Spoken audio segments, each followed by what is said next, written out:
Welcome to the SLT podcast, Serious Leaders Talking. This is going to be your chance to get a massive insight into education from the perspective of a senior leadership team.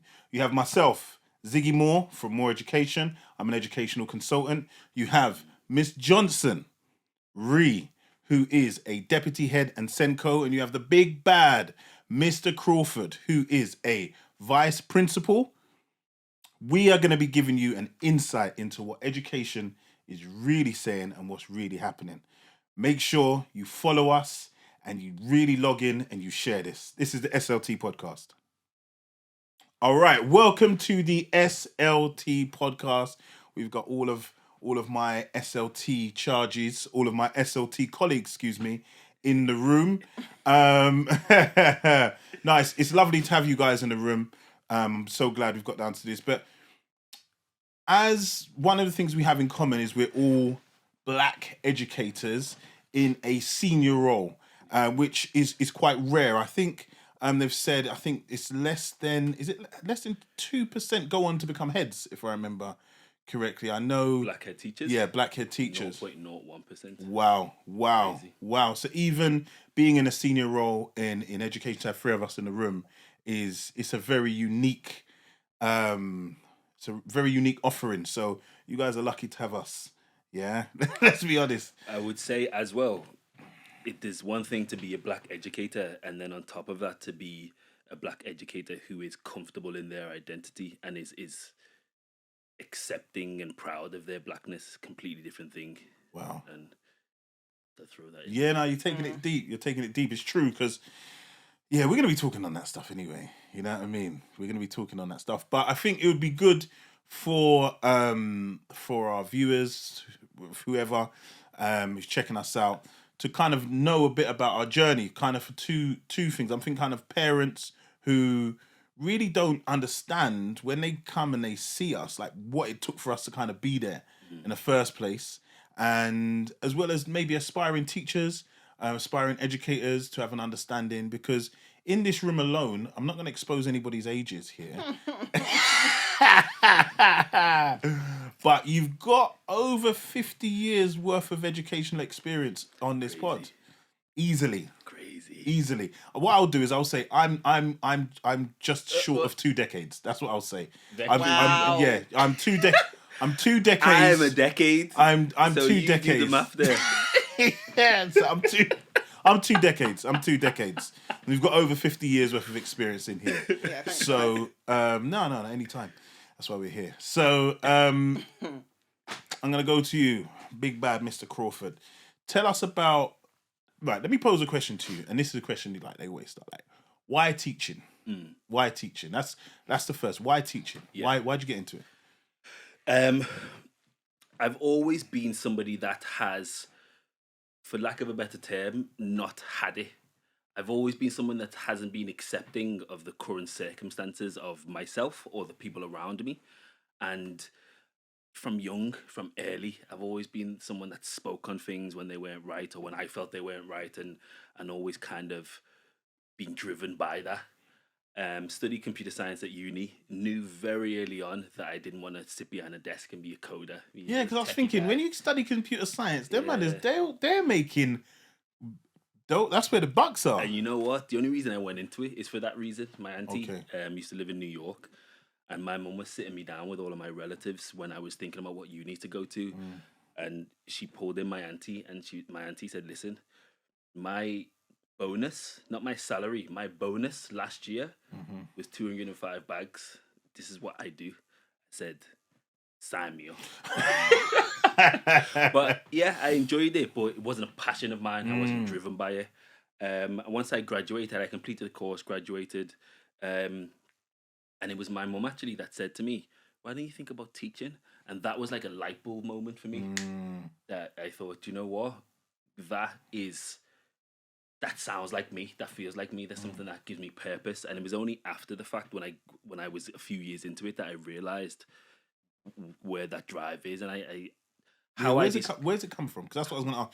Where's this, like, it's almost like justice. Like, you like to see make sure everybody there's an even spread of justice. You know Where do you what? think that comes from? It's crazy because 10 years in, 12 years in, it's only in this last 12 months that I've actually been able to close the loop or kind of put the final piece in the puzzle of where my identity comes from after the passing of my father Okay. this year.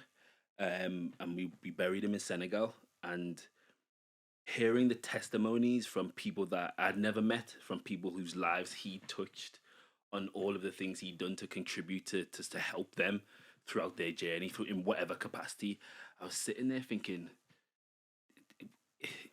it's a lot more innate. It was a lot more innate than I actually realized. This is just built into who I was because he was the exact same way. He started his own school in Liverpool. Oh wow. Yeah, and he opened the first mosque in his village in Senegal.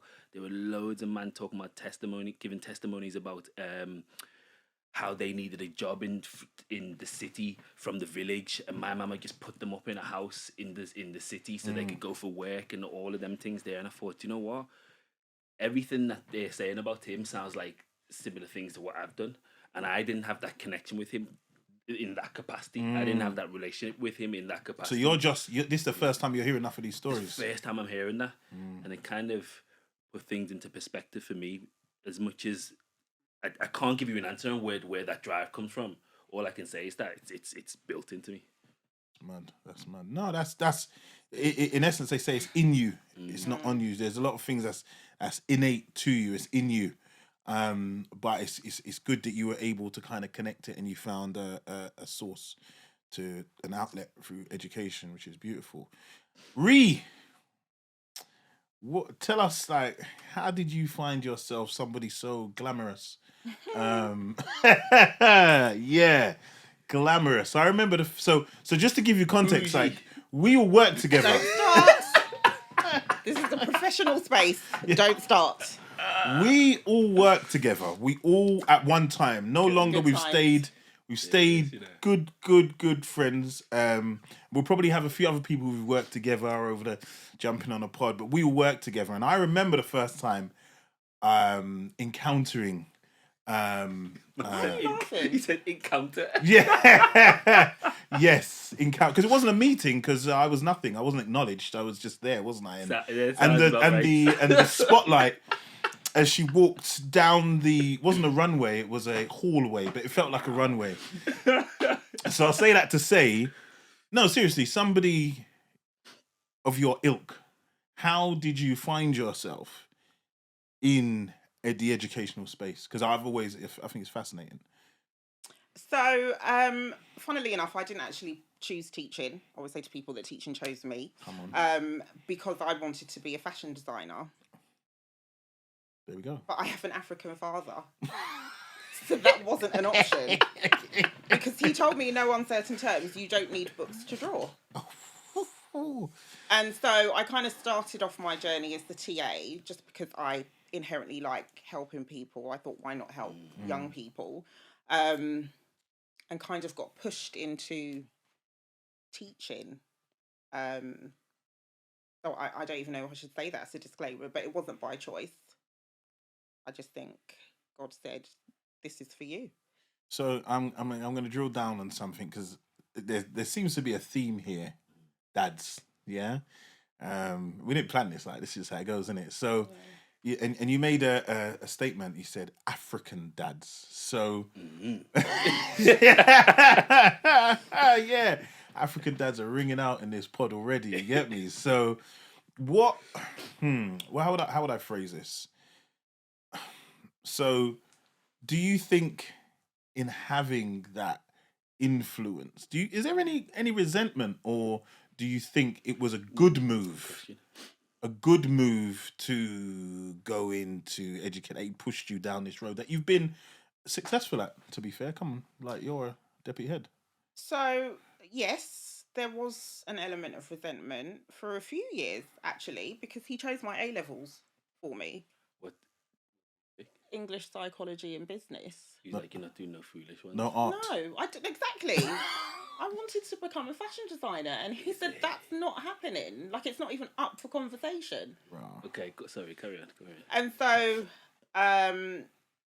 you know, coming from a household where all of your siblings are professional, I'm youngest, and he was a senior civil servant, was talking about having lunch with people from Whitehall. It was kind of like, there's no room for manoeuvre. There's nothing that I can actually do to stop this. Otherwise, the government will come and get you. No, don't be ridiculous.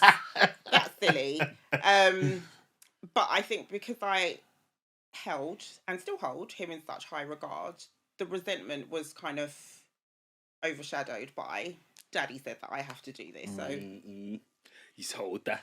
Yeah. This is who we are. It's not just about you. Yeah, and obviously that's what you discovered, not even knowing. Not even knowing. Yeah. I think we'll talk about this a little bit later, but I think there's not enough of that. Without going into it too deeply, I think there are a few elements of society that would benefit from a little bit more guidance. And I tell you why it's interesting. When you look at teacher retention rates at the moment, teacher retention rates are crazy. Like they're like, I remember seeing a survey where it said like in 5 years, over 50% of the teachers said they'll leave, and within 2 years, like 30+% of the teachers, something like that. Anywhere you go, if you speak to, you guys can speak as like being in schools, teacher retention rate's quite difficult, right? Holding on to teachers, finding good teachers. And because the idea of it being a vocation, that something almost like a calling, you know, when you have a vocation like a calling, you don't have that anymore. Would you agree with that? Yes, but I would say that teaching isn't for everybody.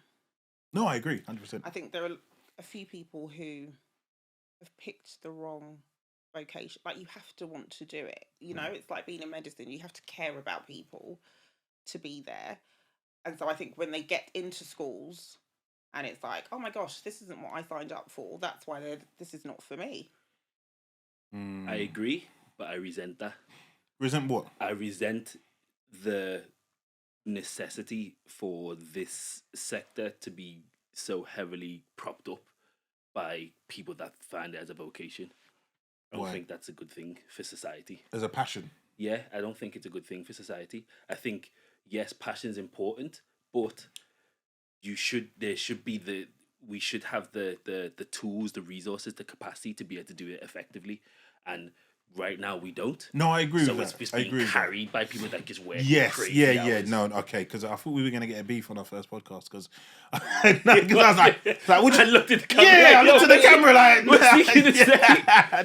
No, I agree, because I 100%, because the reality is, if it wasn't for, and I don't want to go down this road because everyone's, teachers. Yeah. If it wasn't for those, no, we're not here to take out the violins. But if it wasn't for those teachers who stay behind until 6, if it wasn't for the teachers who do free after school classes, devote their time, this, that, and the other, if it was like any other quote unquote job, which it isn't, to be fair, and you were paid for your time, there wouldn't be any schools. And even in that, they don't even have the capacity, hence why I've gone into what I do at More Education. But just to give a bit of background on my circumstance and how I came into education, I knew from a fairly young age. I was lucky enough, I was told by my mentor, English teacher, anybody who's followed me will know who I'm speaking about. You'd be good at this. And I was good at talking. I was a good communicator. And I've always been known as a really good communicator. And it's lovely to see my son, who I'm now seeing, he is an effective communicator. And then I'm going to put my 2 pence in with my Jamaican dad, who emphasized from a very young age the importance of being able to communicate effectively, to get your point across effectively, because if you don't, it's almost like you're in a wilderness. So in my home, being able to communicate effectively and articulate yourself from a place of sound knowledge you had to be able to do. I remember my brother, my adopted brother, when he came into our home, he had to reflecting. He said one of the key things he learned is if you aren't able to articulate yourself quickly and succinctly, you won't eat.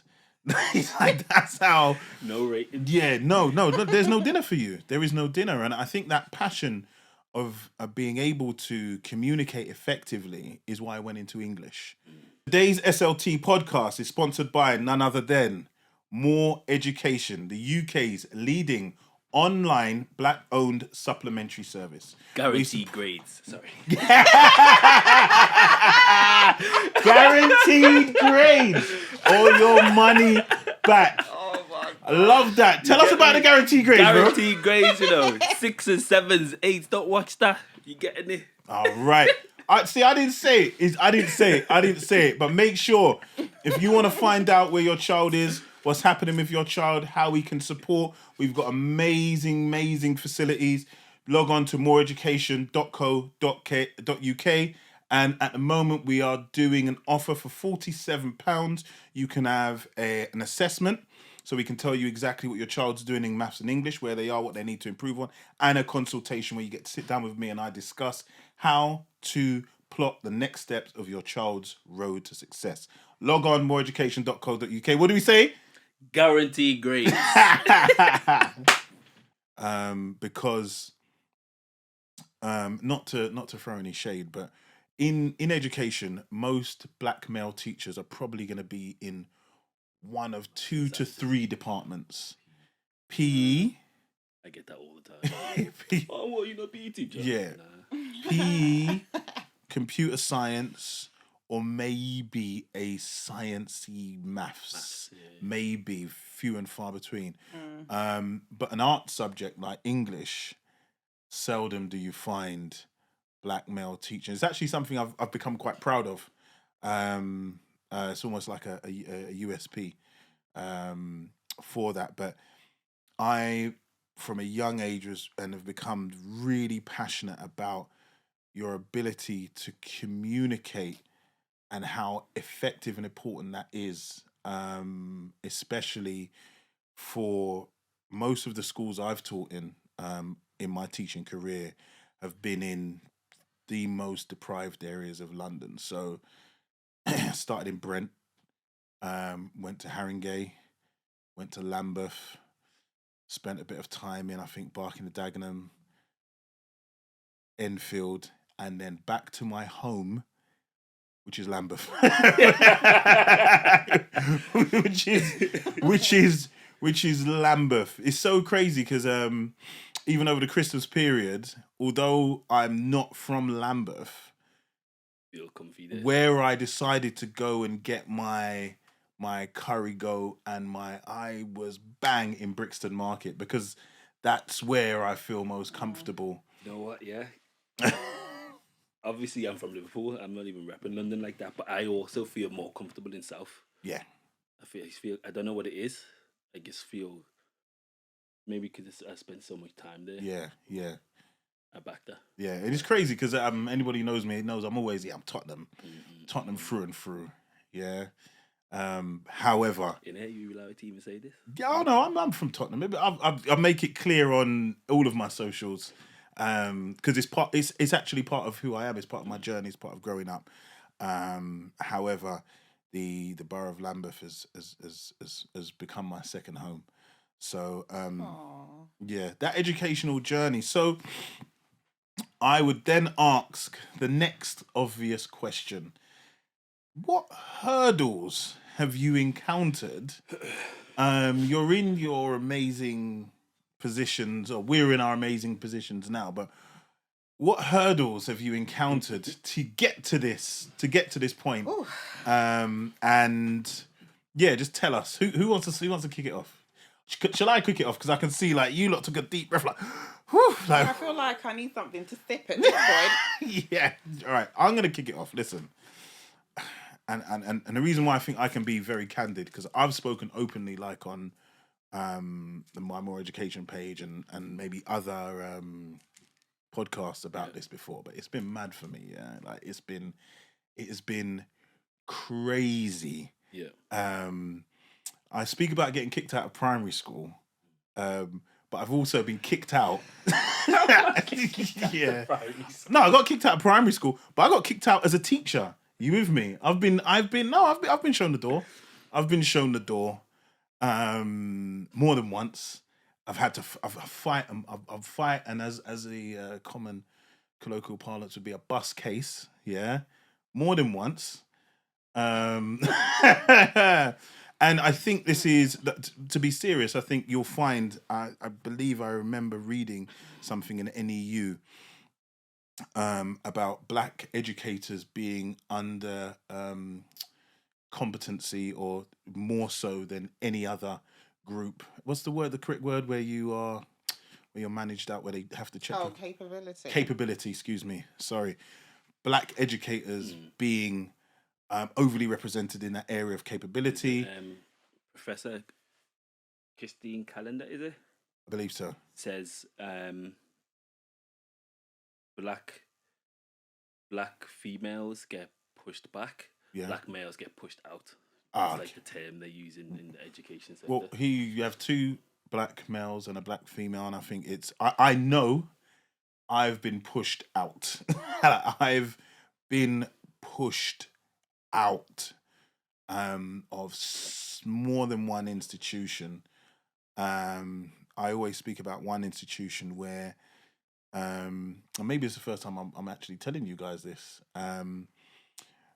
There was a case brought up against me, blah blah blah blah blah, and I had to contact the child was taken to write a statement, and then the statement was taken, and right, Ziggy, this is what you've done, so on and so forth, blah blah blah blah, da da da, escorted off the premises, da da da da, so on and so forth. Fine. It went to where they were going to take my teaching license away from me, but because I had such a good relationship with the parents, because I taught the older brother. He'd actually come to More Education. He was one of our first adverts. He was one of our first ads. Taught the younger brother, knew them, was cool with them, contacted them. And the mum was like, this is still going on. Like, we told them this is all rubbish. We told them we don't want to have anything to do with it. Like, I said, would you be able to write a statement to that effect? He was like, I said, please. Yeah, the parent, like, can you, because obviously they're taking the child and got the child to write a statement independently, and once they began to verify with the parent was like, nah, nothing like that. We know Mr. Moore, kind of thing. So these are the circumstances and the hurdles. If I didn't receive that letter from that parent, who I then submitted to I think it's a teaching council, no, they're in Coventry somewhere, I'd have had my teaching license revoked. Like, gone. So I wouldn't even be here. And that's when I think in sharing this story, I've heard previously so many other stories from black educators who will tell you what they've been through. And that analogy of, black males pushed out and black females pushed back. I'm going to go over to Ree. Is that something you can relate to about being pushed back? Yes. I think that some women, I'm going to try not to be controversial here, but I think that this is the place for controversy. Let's go. Some women, we need them TikTok soundbites.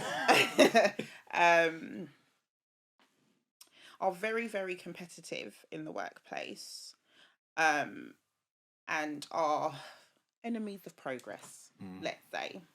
So if they can see that you are progressing, or they feel like you've gone above your station, and they are your professional superior, they can try to make your life quite difficult. So that might be, I don't know, ridiculing ideas that you put forward in, meetings, or it could be excessive scrutiny of the work that you're doing, but it's all to kind of make you feel uncomfortable in the workspace.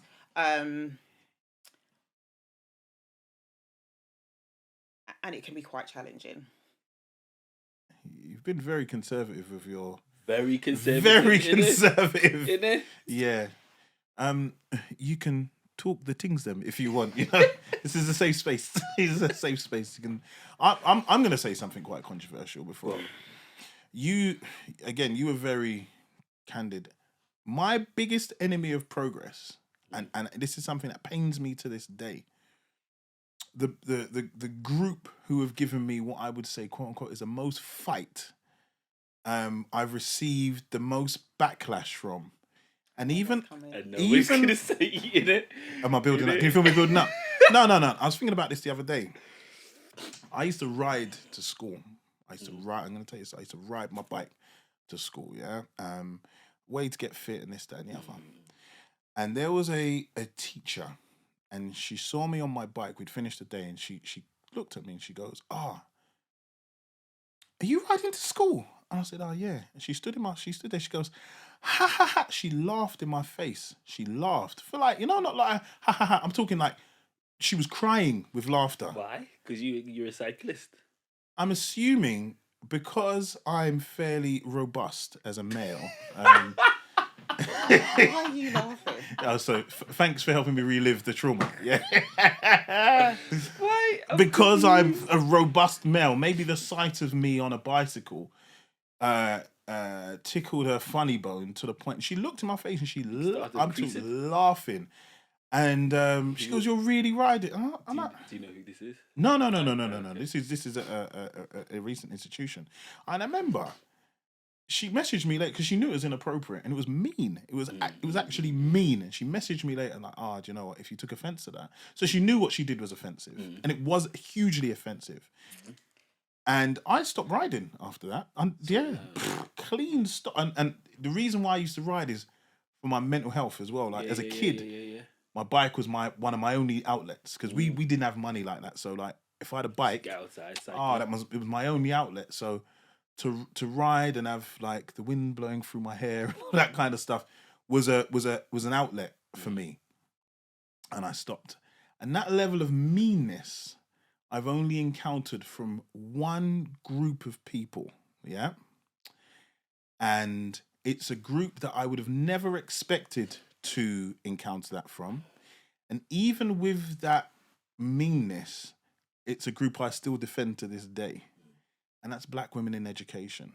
I'm not saying all black women, that's ridiculous, because there have been some, one of them sitting here, who is arguably like one of my, if not my closest friend and one of biggest supporters. But it's something that's always troubled me, that when I'm close to being, like when I'm on the curb and the bus is coming, you with me, and you're balancing, I've had black female educators happy to just push me under the bus, you with me, as opposed to pull me in. And it's been troubling. I don't know, Mr. Crawford, or that's just my experience. You would attest to that.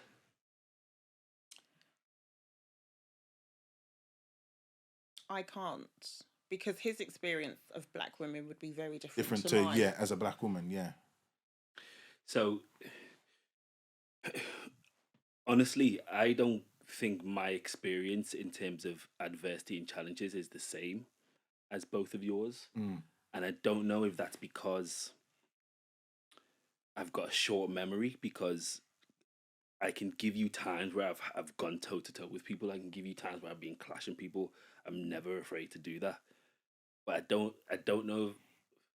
There has never been a time where I've thought to myself, right, these men are out to get me. Because I feel like everyone's on that.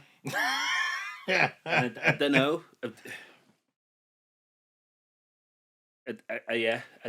My experience is not the same, and it's not to say that I don't identify that as the experience, and it's also not to say that I'm not conscious of it, and that doesn't shape or inform how I move, because it is. I think I'm very, very strategic in my professional existence. I'm very, did I say calculated?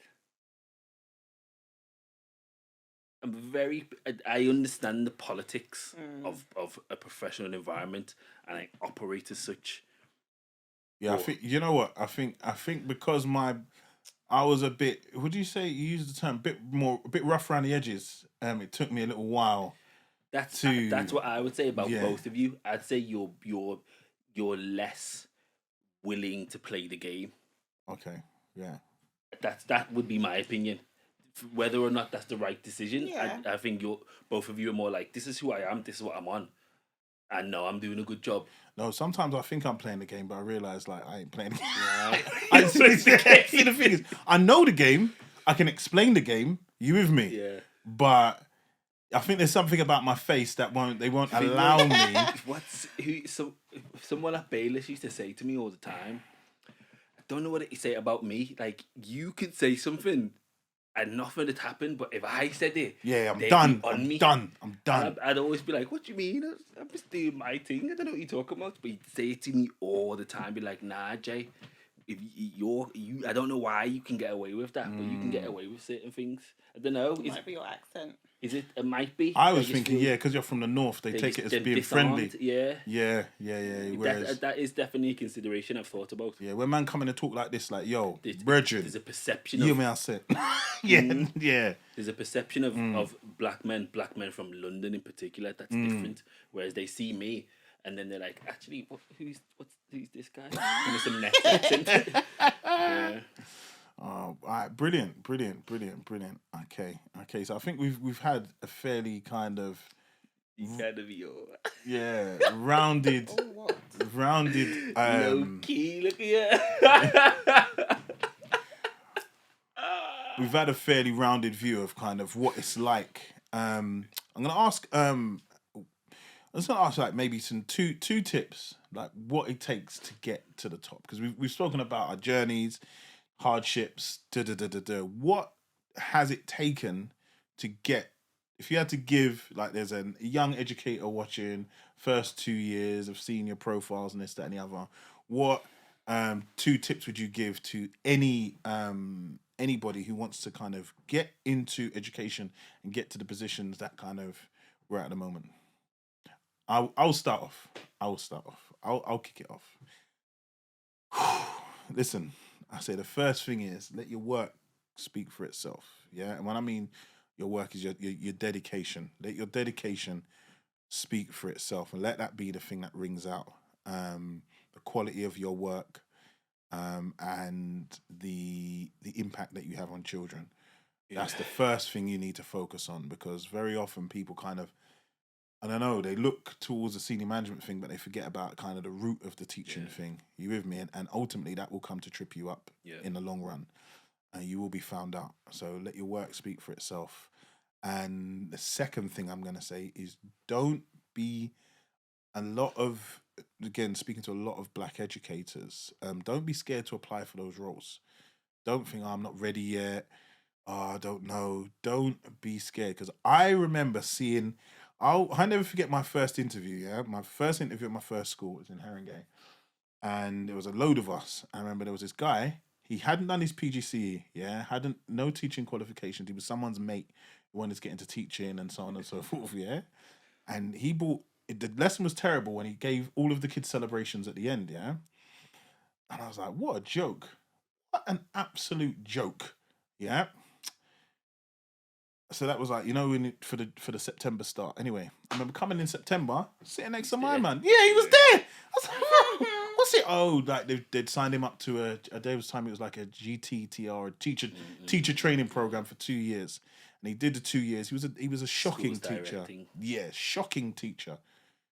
I believe he's a deputy head somewhere now.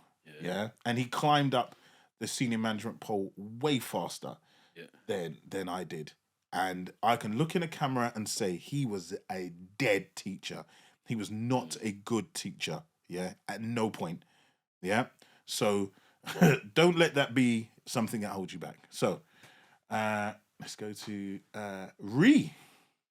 So I'm going to say, if you believe in God, pray. That's going to be my first and foremost. God has pulled me through a lot of professional situations where I too may have had my teaching license revoked, but because I'm a child of God, I've said, you know what, I'm going to put this into prayer and leave it with God. I think sometimes schools can be so intense. You've got books to mark, you've got classes to teach, you've got a meeting after school, you've got parents' evening that you need to plan for, that you just need to take a moment to pray. So that's going to be my first tip. And the second one would be, don't be afraid of SEN. I think a lot of teachers are scared of SEN. That's not my skill set. That's not my specialism. That's what the SEN code's for. You know, in old currency, we had gifted and talented, and then they changed it to more able. Yeah. But I would argue that every child is gifted and talented. So I think it's Rita Pearson who did that TED talk. Every kid needs a champion. That's a must watch. So those are my two. Wicked. I think for me, the educators where you see success and educators where you see a lack of success, there's an authenticity that can't be taught. I think you have to genuinely want the best for the people that you work with and the children and communities that you serve. And if you don't have that, it's going to be clear very, very early on that you're not about it and you're not going to find success. Yeah, just the first point you made, Zig, just work ethic. Just accept the fact that it's going to be a grind and grind it, because nothing of value doesn't require effort. I don't know anybody that is successful that doesn't work hard. Bang. With the timing. Bang. All right. So, listen, we're going to wrap up for today's pod. Thank you very much for coming down today. This is the SLT pod. Make sure you subscribe to wherever we put it. Make sure you follow. We're going to be having these consistently. This should be part of your your monthly login. If you've got other teachers, you guys should be talking. You should be talking about this in at break time. Oh, did you catch it? Yeah, I saw what. This should be the conversation around the staff room water cooler. Yeah. So make sure you log in. Make sure you subscribe. Make sure you're following, and we will see you on the next pod. Boom.